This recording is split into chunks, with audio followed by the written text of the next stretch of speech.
بسم اللہ الرحمن الرحیم۔ السلام علیکم۔ راوی کہتے ہیں کہ ہماری ملاقات ایک بزرگ سے ہوئی۔ جب ہم عشاء کی نماز پڑھ چکے تو بزرگ نے فرمایا، کچھ کھاؤ گے؟ میں نے کہا ہاں۔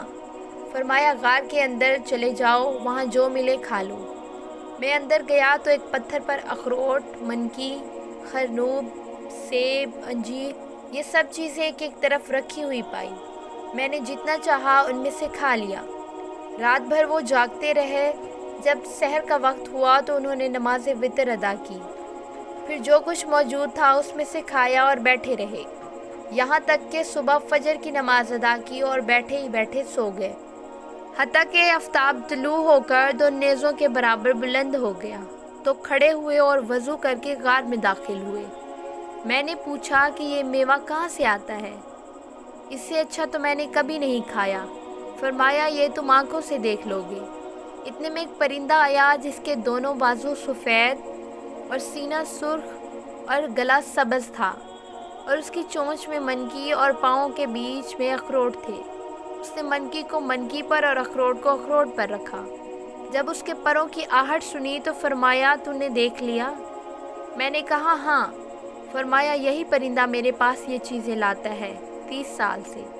میں نے پوچھا، دن میں کتنی بار آتا ہے؟ فرمایا، 7 بار۔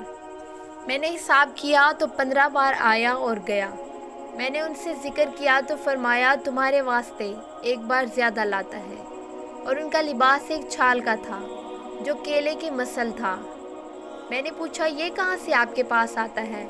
فرمایا، یہی پرندہ عاشوراء کے روز 10 ٹکڑے اس چھال کے لاتا ہے، میں اس کا کرتا یا پاجامہ بنا لیتا ہوں۔ ان کے پاس ایک سوا بھی تھا جس سے وہ چھال سیتے تھے، اور وہی پھٹی پرانی چھال کے ٹکڑے ان کے نیچے بچھے ہوئے تھے، اور ان کے پاس ایک پتھر تھا جس میں پانی ڈال کر اس کا پانی بالوں پر مل لیا جاتا تو بال اکڑ جاتے۔ ایک دن میں ان کے پاس بیٹھا ہی تھا کہ 7 آدمی ان کے پاس آئے، جن کی آنکھیں لمبائی کی جانب پھری ہوئی تھی اور سرخ تھی، ان کا لباس ان کے بال ہی تھے۔ مجھ سے فارسی میں فرمایا، ان سے نہ گھبراؤ، یہ مسلمان جن ہیں۔ ایک نے سورہ فرقان اور ایک نے سورہ رحمان کی کچھ آیات آپ سے سیکھی، پھر وہ چلے گئے۔ میں نے انہیں بعض مرتبہ سجدے میں یہ دعا پڑھتے ہوئے سنا، اور اس دعا کو آواز سے پڑھتے تھے۔ میں نے کہا، آپ نے یہ دعا کس سے سیکھی؟ فرمایا، مجھے اس کا الہام کیا گیا تھا۔ ایک رات میں یہ دعا پڑھ رہا تھا کہ میں نے ایک ہاتف کو کہتے سنا، جب تم یہ دعا مانگو تو آواز سے، یہ دعا مقبول ہے۔ میں ان کے پاس 24 روز تک رہا، پھر مجھ سے فرمایا کہ اپنا قصہ بیان کر، تم میرے پاس یہاں کیوں کر پہنچا؟ میں نے قصہ بیان کیا۔ فرمایا، اگر تیرا یہ قصہ پہلے معلوم ہوتا تو تجھے اپنے پاس اتنے دنوں نہ رہنے دیتا۔ تو نے اپنے ساتھیوں کو پریشان کیا ہے، انہیں تاخیر کے سبب سے ندامت ہوگی۔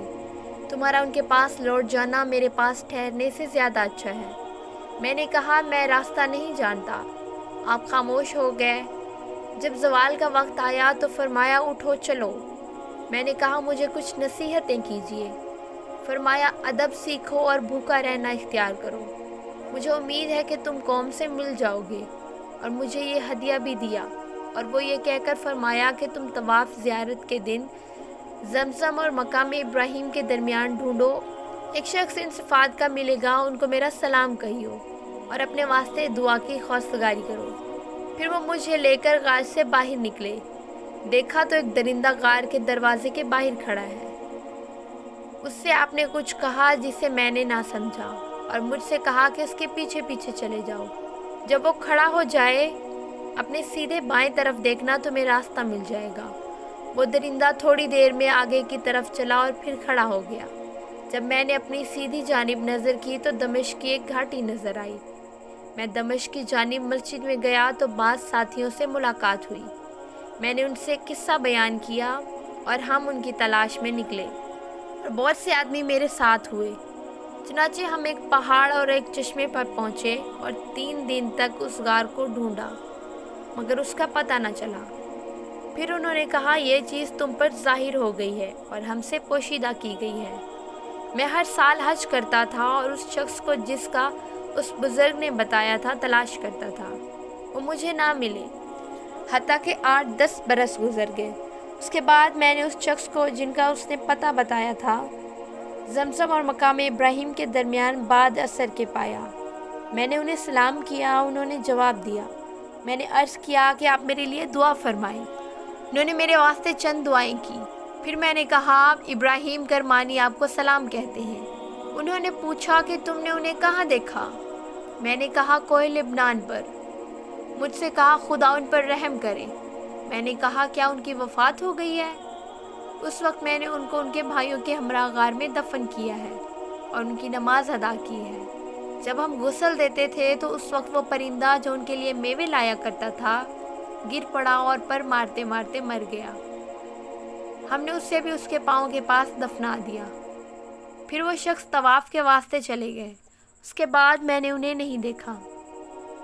بے شک اللہ والوں کی شان نرالی ہوتی ہے۔ اللہ سے تعلق جوڑنے کے بعد دنیا سے بے نیاز ہو جاتے ہیں۔